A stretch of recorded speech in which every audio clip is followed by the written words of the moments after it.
Salut tout le monde, c'est Scarecrow et aujourd'hui on va parler de tous les membres de la famille Ackerman dans l'attaque des titans. Les Ackerman sont des Eldiens sur lesquels les anciens rois ont réalisé des expériences grâce aux titans originels. Leur mission principale était la protection du roi. Ils héritent automatiquement de la force et de l'expérience de combat de leurs ancêtres, exactement comme les titans primordiaux héritent de la mémoire des anciens hôtes de leurs titans. Lorsqu'Eren active le pouvoir du titan originel après être entré en contact avec Zeke, il parle à tous les Eldiens à travers le chemin et on remarque que Levi et Mikasa peuvent l'entendre et se retrouvent eux aussi dans le chemin qui n'est accessible qu'aux Eldiens. Les familles nobles à l'intérieur des murs ont décidé d'obéir au roi et ont juré de ne jamais évoquer les souvenirs qui avaient été effacés de la mémoire du peuple et comme récompense, elles ont été anoblies. Seules deux lignées ont fait le choix de rejeter cette autorité, la lignée asiatique et la famille Ackerman. Ainsi, ces familles ont toujours été craintes par le gouvernement de peur qu'elles puissent raconter et dévoiler les secrets du monde.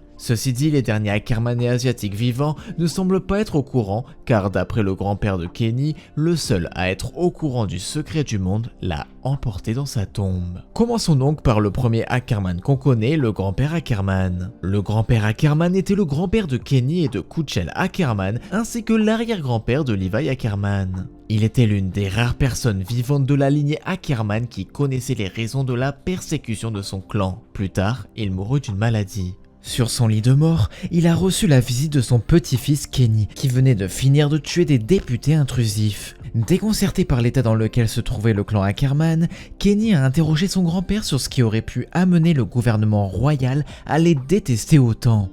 Le vieil homme a commencé par préciser que le gouvernement royal ne détestait pas les Ackerman, mais les craignait en raison de l'incapacité du roi à les contrôler. Lorsque Kenny est devenu confus, son grand-père a déclaré catégoriquement que la monarchie possédait un pouvoir qui lui permettait de contrôler la population contre laquelle quelques lignées sélectionnées dont le clan Ackerman était immunisé. Les Ackerman ainsi que le clan asiatique se sont rebellés contre les idéaux du roi, ce qui a conduit à leur persécution. Kenny a également révélé qu'il avait trouvé sa sœur Kuchel travaillant dans un bordel. Son grand-père fut désintéressé. Kenny Ackerman. Kenny était un ancien criminel de la capitale Mithras, puis le capitaine de l'équipe anti-humain au sein de la première division des brigades spéciales.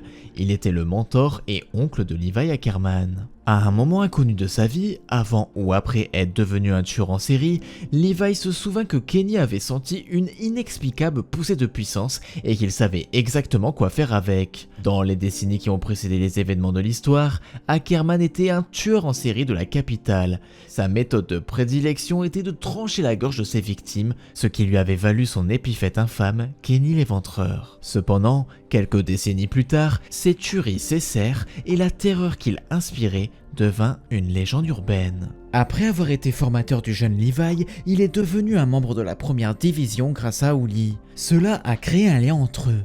Kenny est devenu le protecteur d'Uli, son ami et membre de l'armée. Une des choses les plus notables est la façon dont il s'est présenté à sa nouvelle division des brigades spéciales en tant que Kenny l'Éventreur, mais le reste des soldats ne se souciait pas parce que, comme dit Kevin, ils avaient renoncé à la tâche de tuer des titans et la seule alternative restante était de tuer les humains. Kuchel Ackerman. Kuchel Ackerman était une prostituée de la ville souterraine ainsi que la mère de Levi Ackerman et la sœur de Kenny Ackerman. Longtemps après la persécution du clan Ackerman, Kuchel trouva un travail dans une maison de prostituées de la ville souterraine sous le nom d'Olympia où elle tomba enceinte d'un de ses clients. Son frère tenta de la convaincre de ne pas garder l'enfant, mais elle ne l'écouta pas. Plusieurs années après la naissance de Levi, elle tomba malade et décéda. Levi Ackerman. Levi n'était pas un enfant désiré au début. Sa mère, Kuchel Ackerman, était une prostituée des bas-fonds de la ville souterraine qui est tombée enceinte d'un de ses clients. Elle est morte d'une maladie quelques années plus tard, sous les yeux de Levi. C'est alors que Kenny Ackerman, le grand frère de Kuchel Ackerman, en voulant lui rendre visite, découvrit qu'elle était morte. À côté du lit, il trouva un petit enfant extrêmement maigre assis devant le lit de sa mère. Dans une rare démonstration de compassion, Kenny décida de prendre soin de lui. Cependant, il ne se considérait pas comme une bonne figure paternelle.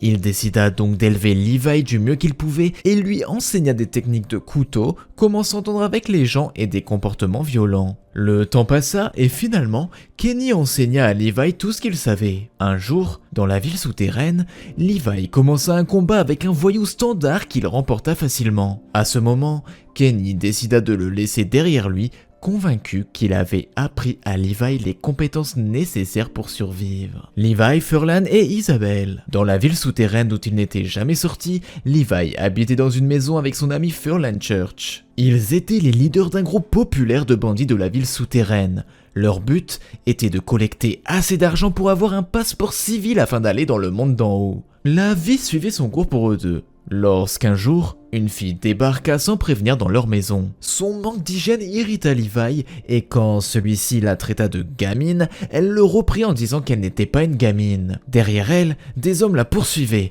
et en voyant Levi et Furlan, ils leur demandèrent s'ils n'avaient pas vu une fille dans les parages. Les hommes ont alors reconnu les deux chefs du fameux groupe de voyous et préférèrent les amadouer. Furlan et Levi ne répondirent pas. Selon les trackers, elle aurait tenté de passer par le 11e escalier qui mène vers l'extérieur sans payer. En réalité, la jeune fille tenait contre elle un petit oiseau blessé qu'elle voulait remettre en liberté à la surface. C'est alors qu'un des hommes vit la fille et s'introduit dans la maison sans autorisation pour aller la prendre. Il posa une main sur le bras de Levi par compassion quand ce dernier lui coupa une partie de la main. Levi n'en reste pas là et lui donna 5 coups de poing avant de le jeter à la porte tout en lui disant de ne pas le toucher avec sa main crade sinon il risquerait de le salir. Par la suite, Levi et Furlan recrutèrent cette fille qui se nommait Isabelle dans leur groupe. Ils l'entraînèrent à utiliser la manœuvre tridimensionnelle. Un homme mystérieux attendait le trio devant leur maison. Il proposa un travail de la part d'un homme puissant en échange d'une belle récompense. Il les conduisit alors en haut du 11e escalier où ils eurent une discussion avec cet homme dans un chariot huppé. Cet homme promit un passeport de citoyenneté ainsi que beaucoup d'argent aux 3 jeunes gens si ils acceptaient la mission. Un peu plus tard, le trio se déplaça dans la ville avec leur équipement de manœuvre tridimensionnelle et ils renversèrent un chariot rempli de caisses de pommes. Les soldats de la police militaire tentèrent alors de les arrêter, mais ils se firent rapidement semer. C'est alors que le bataillon d'exploration reprit la relève. Il y eut une course-poursuite dans les rues de la ville souterraine et finalement, les 3 bandits se firent rattraper. Levi désarma Mike avec un simple petit couteau et quand il était sur le point de le tuer, Erwin protégea son camarade. Lorsque Levi remarqua que ses amis avaient été capturés, il déclara forfait. Ils se firent donc menotter par les soldats et mis à genoux devant Erwin. Ce dernier leur posa une série de questions sur la provenance de leur équipement de manœuvre tridimensionnelle et la façon dont ils avaient appris à les utiliser, mais Levi refusa d'y répondre. Mike plongea alors la tête de Levi dans une flaque d'eau sale à ses pieds pour lui mettre la pression. Furlan répondit finalement à sa place pour ne plus voir son ami se faire tabasser. Levi donna enfin son prénom et Erwin lui proposa soit d'aller en prison avec ses 2 compagnons, soit de rejoindre le bataillon d'exploration car sa force pouvait leur être grandement utile. Après un court temps de réflexion, Levi finit par accepter de rejoindre les rangs de l'armée. Nouvelle mission. Par la suite, ils ont été acceptés directement dans le bataillon sans même faire les camps d'entraînement requis car Erwin était persuadé qu'ils étaient des éléments clés dans la réforme du bataillon. Par la suite, Flygon les dirigea vers leur chambre. La pièce était composée d'un lit superposé. Quand Levi s'approcha du lit, il toucha le bois du meuble et un tas de poussière tomba, ce qui le dégoûta. Flygon dit que, comme ils vivaient sous terre dans la saleté et la poussière, ils étaient probablement habitués à la saleté, mais ici, il y avait de la propreté, de l'ordre et du rangement. Levi se tourna vexé et le traita de bâtard. Les 2 hommes allaient se disputer, mais Furlan les interrompit en s'excusant de l'attitude de Levi, ajoutant qu'il tâcherait de garder l'endroit propre. Il rappela à Levi qu'il ne voulait pas inutilement attirer de l'attention sur eux, puisqu'ils étaient là pour 2 raisons, récupérer les documents et les transmettre à Nicholas et tuer Erwin. Par la suite, ils se dirigèrent vers un camp d'entraînement. Le but était de couper les titans en bois. Levi Levi prit les sabres et les tint de manière différente de la manière standard des soldats. Il les tenait de façon inversée. Flegel lui dit que s'il voulait se faire tuer, c'était la meilleure manière. Levi lui dit de lui foutre la paix car les lames ne sont faites que pour couper la nuque et rien de plus. Plusieurs personnes tentèrent de couper la nuque des titans en bois, mais pour certains, leurs lames se cassèrent. Levi, lui, utilisa son propre style de combat et tourna très vite sur lui-même afin de couper la nuque des titans en bois. Il allait trop vite pour que les autres soldats puissent le voir passer à l'action, mais ils voyaient le résultat. Puisque le trio n'avait toujours pas trouvé les documents, les trois amis conclurent qu'Erwin devait probablement garder de telles informations sur lui en tout temps et que l'expédition en dehors des murs à venir était la meilleure opportunité pour tuer Erwin et voler les documents puisque tout le monde serait concentré sur les titans. Mais Levi dit à ses amis de rester derrière lui. Aucun d'entre eux n'avait affronté de titans auparavant et une expédition extramuraux était très dangereuse. Les amis de Levi réussirent à convaincre le jeune Ackerman de leur faire confiance, allant jusqu'à le faire sourire. Mr. Ackerman. Il était le père de Mikasa et l'époux de Madame Ackerman. Il vécut avec sa famille dans une clairière du territoire du Mur Maria, non loin du district de Shiganshina. En raison des persécutions subies par les membres de son clan, il vivait en marge de la société dans les montagnes près du district de Shiganshina.